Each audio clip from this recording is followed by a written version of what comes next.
Sessão Nerd, o canal. É como. Pera que a garrafa tá no meio. 49 detalhes incríveis que você perdeu em Premonição.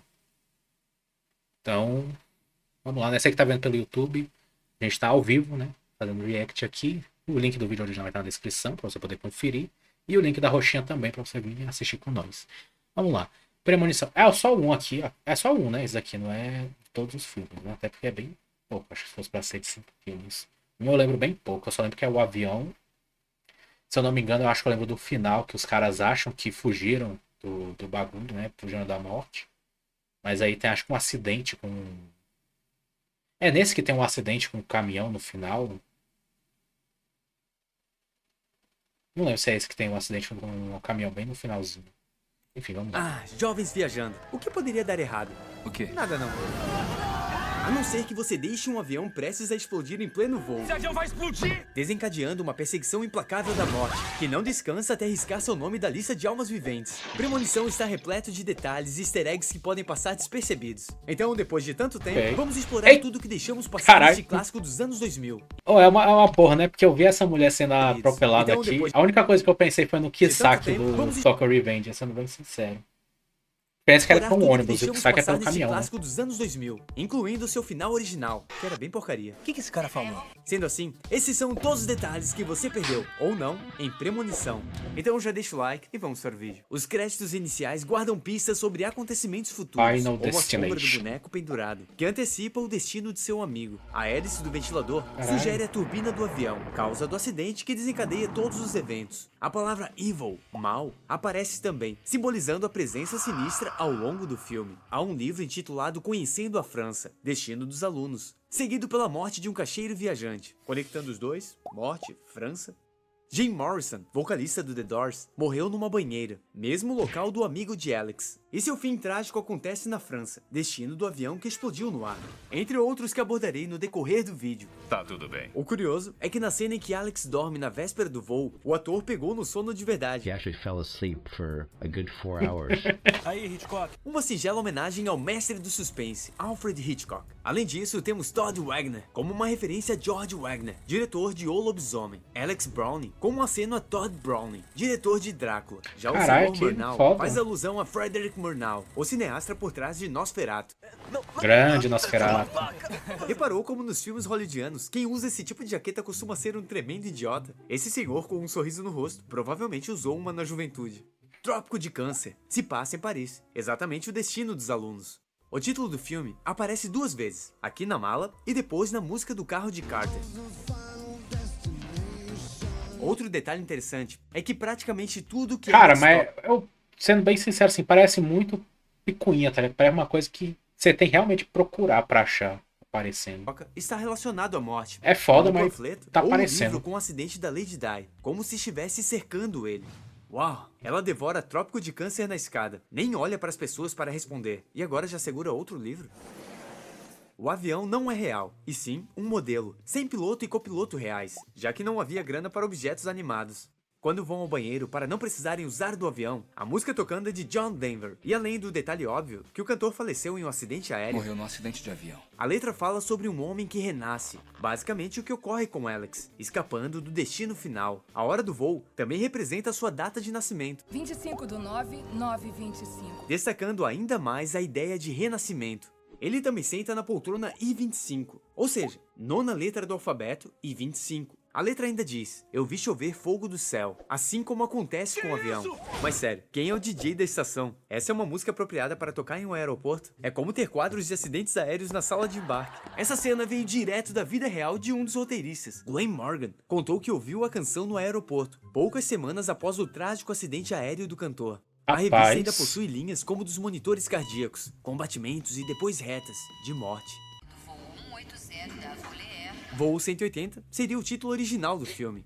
Falando em números, os roteiristas admitiram que o portão 46 foi escolhido a dedo, representando o número de pessoas da turma que perderiam sua vida no voo. A todo momento, coincidências como essas tentam alertar Alex para não embarcar no avião, com uma seta que leva direto ao carrinho com o número 666. Mesmo supersticioso, ele segue em frente, ignorando as dicas do destino, até que sonha com a queda do avião. Pô, Construíram um mas aí interior- é foda, né? Porque o destino tenta salvar ele, mas depois o destino tenta foder ele. Então, assim. em frente, ignorando as dicas do destino. Até que sonha com a queda do avião. Construíram o interior de um 747 em um enorme gimbal hidráulico para filmar as cenas internas do avião. Ao acordar, Todd faz sinal para não trocar de lugar com as garotas. O sinal prenuncia seu trágico fim. No quarto de Alex, a sombra de um boneco já dava essa dica. Outro detalhe é que Todd perde uma letra D no nome para ficar com a mesma grafia de morte em alemão. Desculpas pelo Alex, Caralho, mas um de muito nós pesado, precisa né? estar naquele avião. Eu não posso deixar todo Decidam-se. Segundo esse noticiário, havia 4 professores no voo. Grupo de 40 estudantes e 4 professores da... Então os alunos não estariam desacompanhados. Uma bela confusão se arma. Alguns alunos são expulsos do avião e Clear sai sem ser obrigada. Enquanto assiste a decolagem, o avião cruza o rosto de Billy, algo que podemos perder na primeira exibição, mas o motivo fica claro após conhecermos seu trágico fim. A guilhotina no quarto de Alex e a camiseta com uma cabeça sem corpo também são pequenos prenúncios. E aí está Terry, enquadrada com um ônibus ao fundo, numa premonição de seu trágico destino. Sou o agente Wayne, este é o agente Shrek. Referência a Max Shrek, que interpretou o Nosferatu, enquanto Robert Wynn foi Nosferatu era diretor do feio, gabinete do Dr. Caligari. Desde que perdemos nossos 39 entes queridos. Peraí, os números não batem. O noticiário fala sobre 40 alunos e 4 professores. Grupo de 40 estudantes e 4 professores da... Total, 44. Acertou. Já os cineastas falaram sobre um grupo de 46 pessoas. Saem 7, restam 39. Como o número da casa da professora. Aí estaria ok. A presença dos dois agentes... Olha, eu vou chutar, mas eu acho que essa confusão de número ou foi, às vezes, um furo de roteiro que aconteceu ali na hora e ninguém percebeu, né? Na hora que tava filmando o original. Ou, às vezes, na própria dublagem deve ter feito alguma confusão, porque o filme é velho também, né? Então, assim, eu chuto que foi só um erro mesmo. Não teve nada, acho que, demais, não. agentes investigando o caso é devido ao roteiro do filme ter sido reaproveitado de um roteiro descartado de Arquivo X. Por que saiu do avião? Ora, não saiu. Foi expulso porque armou a maior confusão. Estranhamente, Todd foi o único que perdeu alguém próximo e não parece nem um pouco abalado, nem seus pais quando chegam ao local. Que frios. Valeu a carona. Valeu nada. Custava andar mais alguns metros para evitar a chuva. Quão idiota alguém precisa ser para comprar um monte de livros sobre acidentes aéreos e explosivos quando está sendo investigado pelo atentado?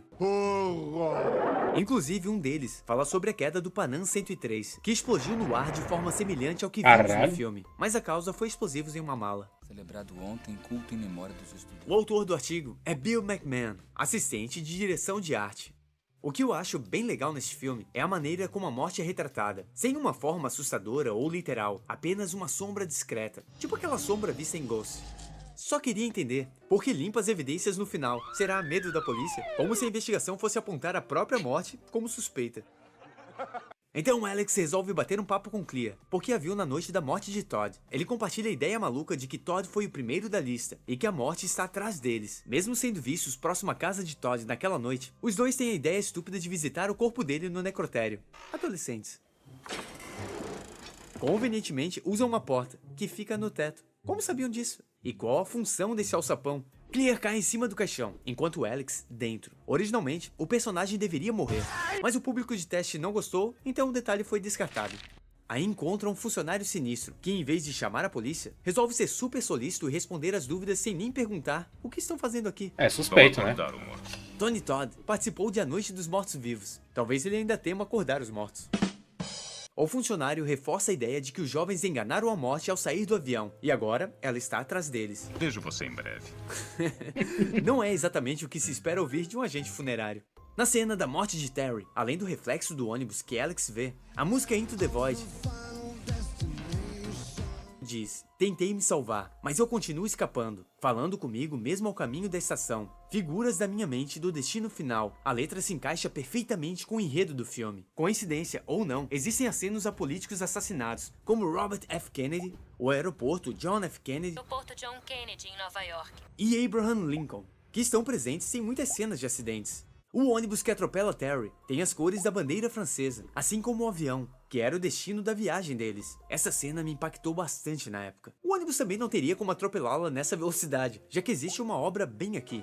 A mancha na bochecha de Alex forma um 7, número de sobreviventes do voo. Alex também escapa da morte 7 vezes ao longo do filme. Numa explosão, quase atropelado pelo trem, quase se afogando com a árvore, eletrocutado, quase atropelado pelo ônibus, quase deu de cara com um galho e quase acertado pelo letreiro. Na casa de Alex, um comercial é bastante sugestivo. antecipando a morte da professora com a faca. Os cineastas revelaram que a aspirina após os eventos traumáticos é uma homenagem a Tubarão, onde o personagem bebe um copo após encontrar o corpo da namorada. Estão basicamente servindo uma aspirina para o público se recuperar da cena do ônibus. O noticiário do acidente leva a acreditar que a morte é um ser metódico e está perseguindo os alunos seguindo o caminho da explosão. Alex descobre que agora ele respondeu a pergunta dele do porquê que a morte não faz evidência, porque ela é metódica. Está perseguindo os alunos seguindo o caminho da explosão. Alex descobre que a próxima da lista é a professora e cerca a casa dela. Laura, vou te ligar mais tarde. Por que não avisou Laura rapidamente antes de ligar para a polícia? Os agentes aparecem e levam o garoto, deixando o caminho livre para a morte. A professora, talvez sem saber, deixa o clima perfeito para recebê-la, colocando John Denver na vitrola. Nada que estrague o filme, mas ela fecha o bico da chaleira, que está aberto imediatamente.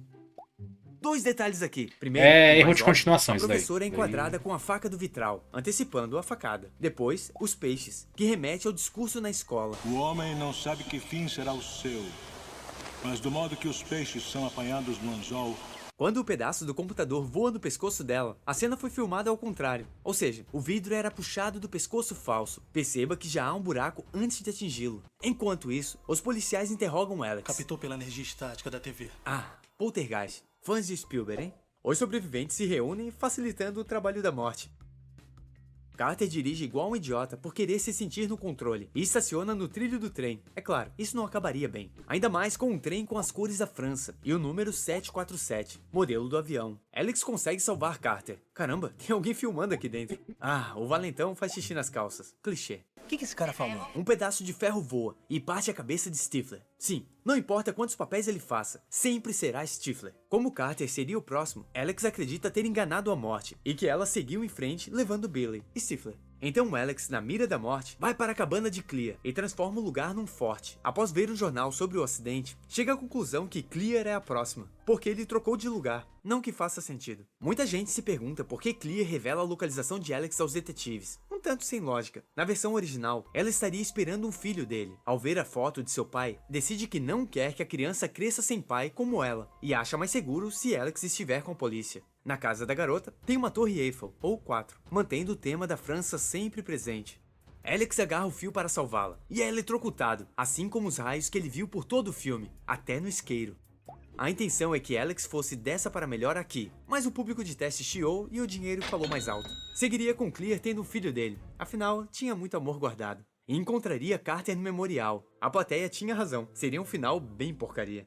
Então logo descobrimos que está vivo. 6 meses depois, com os sobreviventes bastante confiantes, desembarcando em Paris. Até que o músico inconveniente resolve tocar John Denver. Vinho tinto, cor de sangue, cai em cima de Alex, indicando que a morte ainda está de olho nele. Posso estar indo longe demais, mas o ônibus acerta a placa, vermelha e azul. É uma placa real, mas enfatizada por causa das cores do voo. Clear e Carter salvam Alex. A placa danificada exibe 180, o número do voo que explodiu no ar. Muitos detalhes foram confirmados no comentário do DVD, então não são frutos da minha imaginação nem interpretação, foram intencionalmente incluídos. Tá bom! Agora confira este vídeo divertido sobre Jogos Mortais, em que desvendo desde os primórdios da produção, passando pelos perrengues, até os segredos do filme. Ou este de detalhes em filmes de terror, onde comentei pela primeira vez sobre Premonição.